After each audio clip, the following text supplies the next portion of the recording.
Good afternoon from Sacred Space at Titania's Realm. This is Tanya Aaron's gifting, providing, offering, conferring an update on yesterday's video. Did I say it's the 22nd of September today? 12:21? I probably did. Bit discombobulated, not much sleep, lots of peeing, same story that's gone on for years now. So the spiritual timing of it was actually quite poignant. Actually, I about half an hour ago I was standing in my bedroom, crying out to my dead dog, telling him how much I miss him and love him, and how much I wish that my situation could have been different. I could have kept him alive. And I don't know, maybe it's my imagination, but I almost heard a tiny little voice saying, "It's okay, Mama, I love you too." And I burst into tears. And I was actually in tears when the phone rang. And it was my psychiatrist, who has fought a long, hard battle for me and with me. And as he said at our last session, has been on this journey with me for 13 years. Well, we're into the 13th year. So he called me to say that he had found a specialist that is willing to treat me, but she's not available until October, which is perfectly acceptable and fine, because it's very hard to get in to see a specialist because they're always very busy endeavouring to save lives of schmucks like me, right? The universal schmuck. So I'm very grateful to my doctor, my consultant psychiatrist, and to this other doctor who's willing to at least examine me and have a look at me and either give me a diagnosis or, we know what the diagnosis is, but either be able to afford me with some kind of treatment, which I doubt really at this late stage there's going to be much they can do, but I may be being negative because that's how my mind tends to go in panic mode, or a prognosis so that I know exactly, that I am definitely dying and not just feeling just a bit off for the last 58 years, but particularly feeling quite unwell for the last really ever since the gallbladder surgery. I have never really fully recovered from that, so it's been a slow declension. So the other horror, absolute horror, was a couple of days ago I reached out to my elder daughter. She tells me I'm boundaryless, but that's how she defends her sadism, right? We had a lovely day in the forest a week ago, a really lovely day. She gave me one lovely day as a memory to hold on to as I gradually release attachment and control and connection to my body. We had one lovely day. So Monday, because I was extremely ill on Monday, I was a mess. I reached out to her and I asked her to ask my estranged younger daughter, Jasmine, to potentially, if she wanted it, come and see me before I die. So which I don't think is boundaryless at all, given that I haven't seen Jasmine in many years now, by her choice. And I don't think it's boundaryless for someone who thinks they're dying to want to see their kid one last time. I don't think it's boundaryless at all.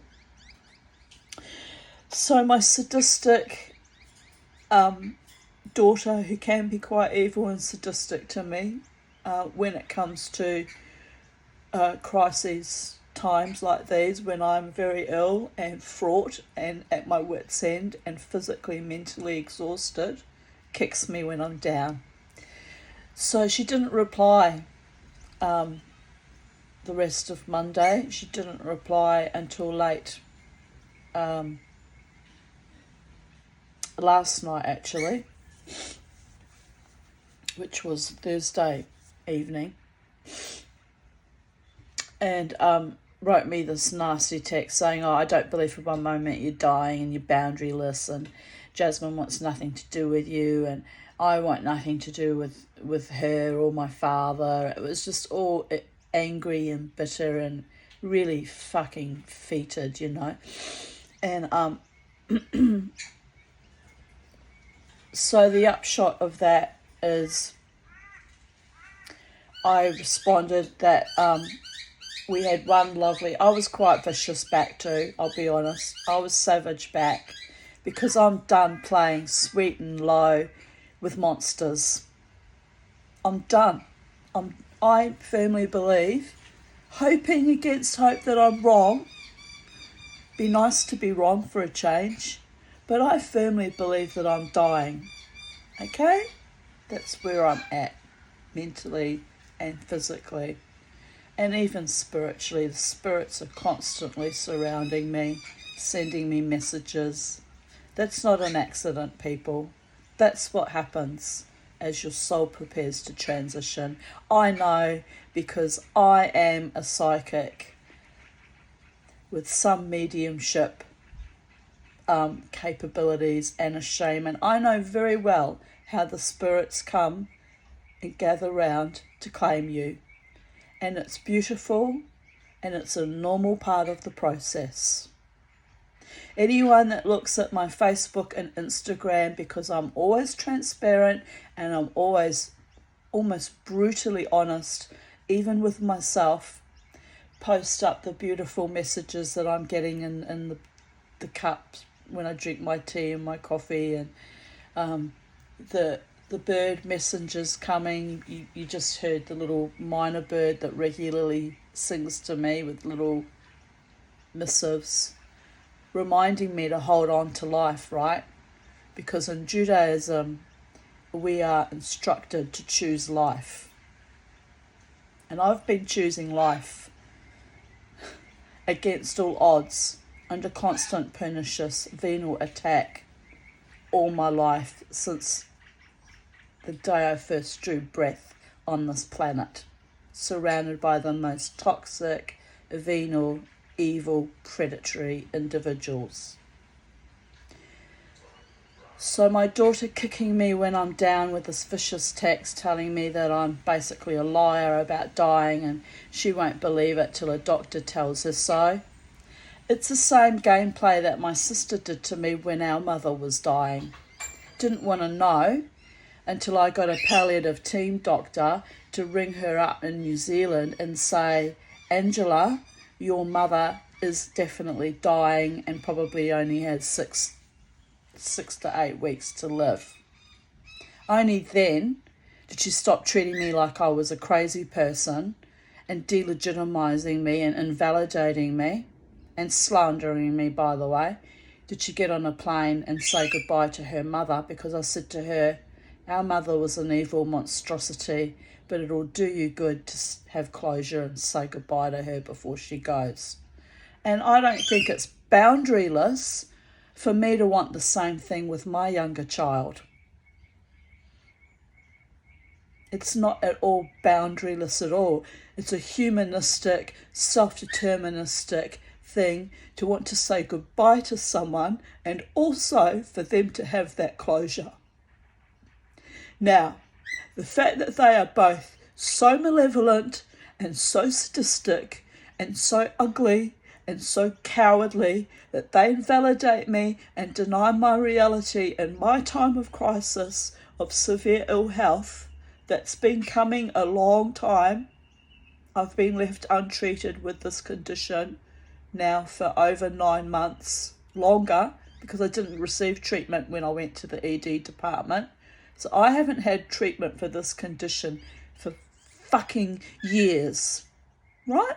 So is it any wonder that things are going to break down and I'm going to become convinced that I'm dying?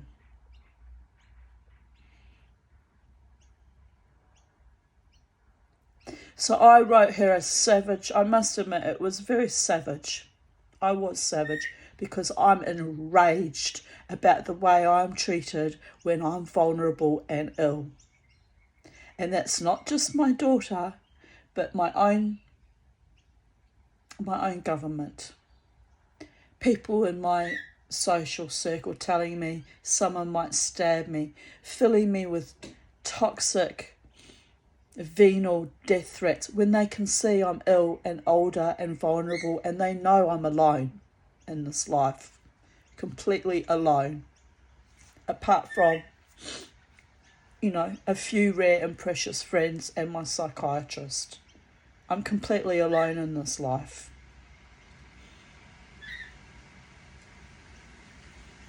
And that's not a bad thing, by the way, given the monstrosities that surrounded me throughout my existence, and especially and including my family of origin, and now my daughters, piling on the ancestral trauma when they perceive me to be weak and vulnerable and ill.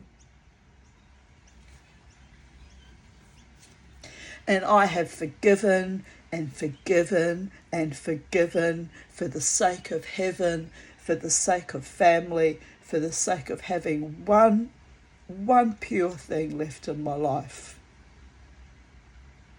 Pure, wholesome, life-affirming.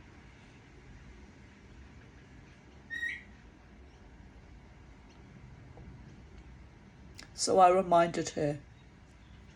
We had one lovely day last week. She threw that in my face in her text. I said, yes, you'll notice we had one lovely day, and you'll notice that I did not go deep into any topics that are dear to my heart, including my own mortality, apart from saying that I hadn't slept the night before and I was feeling quite weak.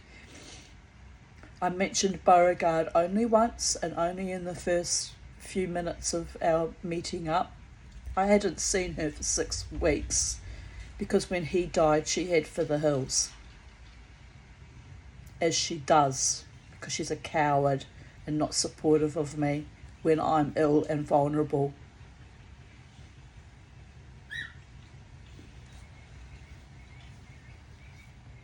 Hell, even Jasmine, who's estranged to me as a child, was more supportive. I actually remember her jumping on one of my attackers' ex-boyfriend back, pounding with her little fists on his back, trying to save me from being strangled. So yes, that trauma cost me my relationship with that daughter. Unsurprisingly, because instead of blaming the perpetrators, it's so easy to blame the victim, the mother who was doing her utmost best to survive and bring up my children alone, in poverty, alone, unsupported most of the fucking time. And then, if that wasn't enough, having my life throttled out of me in front of my daughters. So I get why they hate me, because no one wants a mother like that. No one wants a weak, ill, vulnerable mother that has defiantly survived against all the odds all her life as a matter of absolute principle and as my God-given right and as my defiance against the purest, most unadulterated evil, only to survive into these times. So my daughter claims I'm boundaryless, and I probably am boundaryless, telling all of YouTube this. It's hard for me not to hate her right now. I told her I want nothing to do with her ever again. I've told her that a few times in her adult life, when she's kicked me in the fucking face, when I've been at times after the suicide attempt, after the surgeries. They were never there for me, my children. Not once. Vicious they were. Vicious when I came home, wounded from surgeries, savagery and sadism was all I wrought from those relationships. They're only fair weather friends. They're only with me if I don't talk about it and I'm just, look at the tree. They are weak and cowardly and sadistic, as was my mother too, the bully, and my sister. I was surrounded with them, narcissists, the most rotten and evil of all the triads, because they'll lure you into a false sense of security and tell you how much they love you and value you as they knife you in the face and in the back. Been there, done that, got the t-shirt. So I now have no relationship with my last remaining child, adult daughter, and I'm going to die alone. I told her that. I'm very, very tempted to sell my car. Not for the first time. I've been thinking about that all year. Putting that money aside for my funeral, because I don't want to die with the stigma and the shame and have them say for the rest of their lives, and then they were such a loser, she couldn't even pay for your funeral, you know. And I have to be fair. My father did accord me that honour. I don't know where he got the money from, because he was a pensioner too, but he scraped together $7,000. I don't know if that funeral even cost that. I didn't go to the funeral. I wanted nothing to do with the evil bastard. But he did do me that honour of sparing me having to try and find money for a funeral when I had nothing.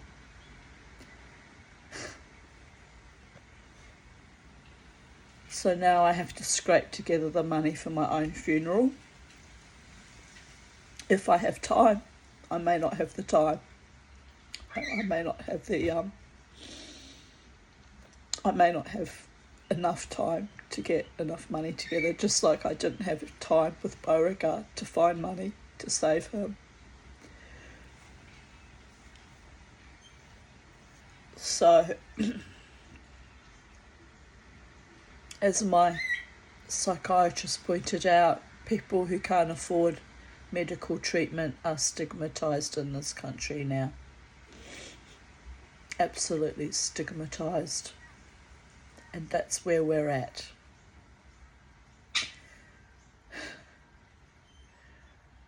And they must be sitting there plucking at their heartstrings, tapping their elitist fingernails on their corporate boards, hoping that I crawl away in suicide. But I won't be ceding them my body as a gift like I did back in 2015 under the most immense pressure, because the gods won't allow it. The gods and the angels and the spirits sent me back after that awful surgery in 2019 with the words, "We're sending you back to tie up loose ends." So I knew that was the last time they were going to save me from my death. And yet, ironically, it wasn't, was it? Because a truck nearly slammed into me on the 9th of August.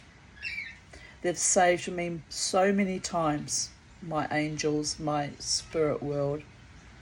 They've saved me and they've saved me and they've saved me.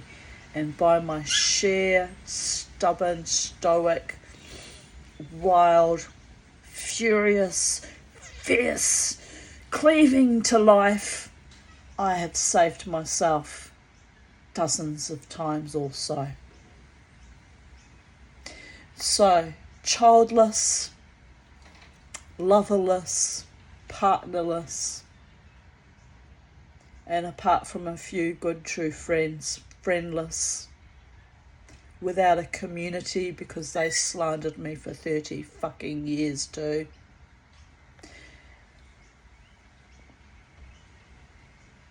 I will take up the exceedingly generous offer of my psychiatrist to see the urologist and see where I'm at,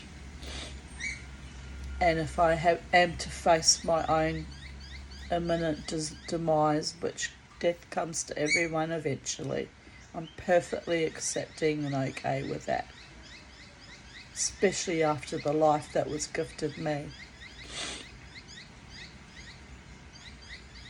Gift in German means poison, by the way. That's why I'm smirking. It's really quite ironic. But I will hold on until October, until I see, I hope to hold on until October, till I see the specialist. And if it's something that's treatable, then I'll be dancing my dance for as long as I possibly can until the next major ill health crisis subsumes me, which is how I've gone on all my life, dancing and collapsing into a heap with illnesses or surgeries or malfeasances that were so savage I almost died, and picking myself up and carrying on and dancing some more and falling and picking myself up and falling and picking myself up and falling. Is it any wonder even the gods wring their hands but refuse to give up on me? That is the caliber of my spirit.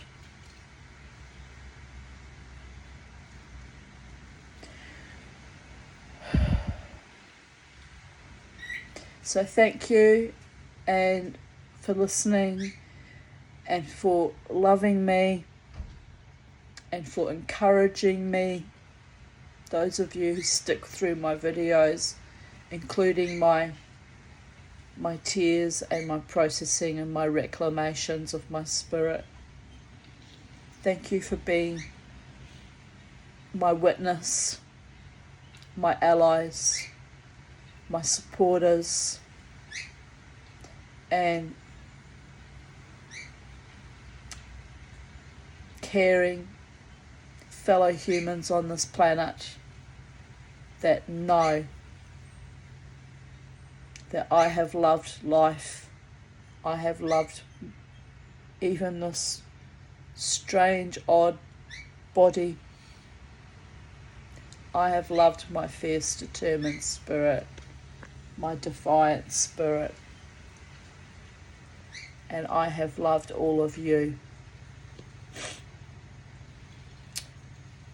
And my daughter with her sadism, well, it is what it is. It's not the first time.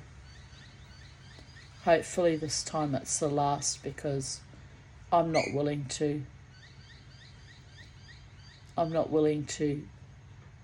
play mummy, play martyr to any more monsters. I'm done. But anyway, have a beautiful day, people.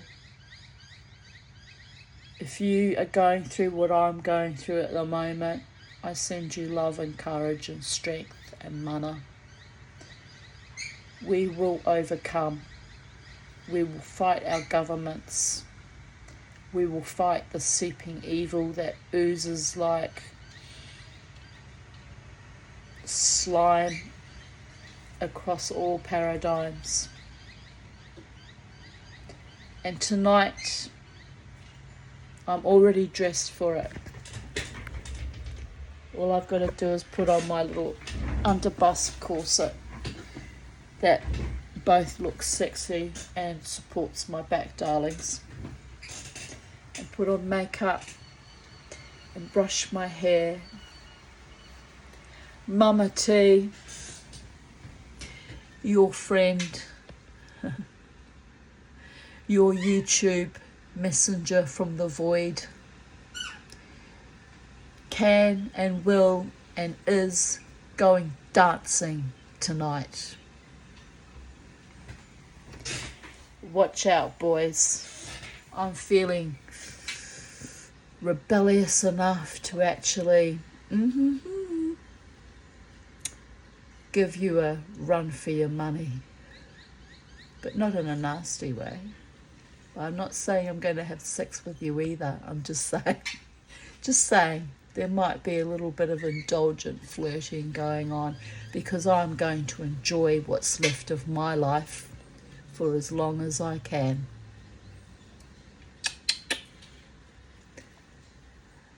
Love from the multiverses, from Ein Sof Or down to Malkut, back again, channeled through my body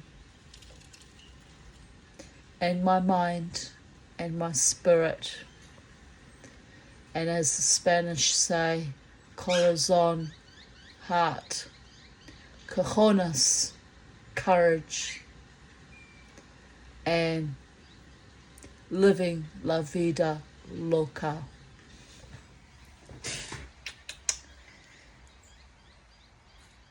I know I'm weird, how I can go from absolute despair to sardonic wit and irony and bemusement, but that's how I roll, people. Keeps me alive. That's my magic. Talk to you soon. Love to all. Bye for now.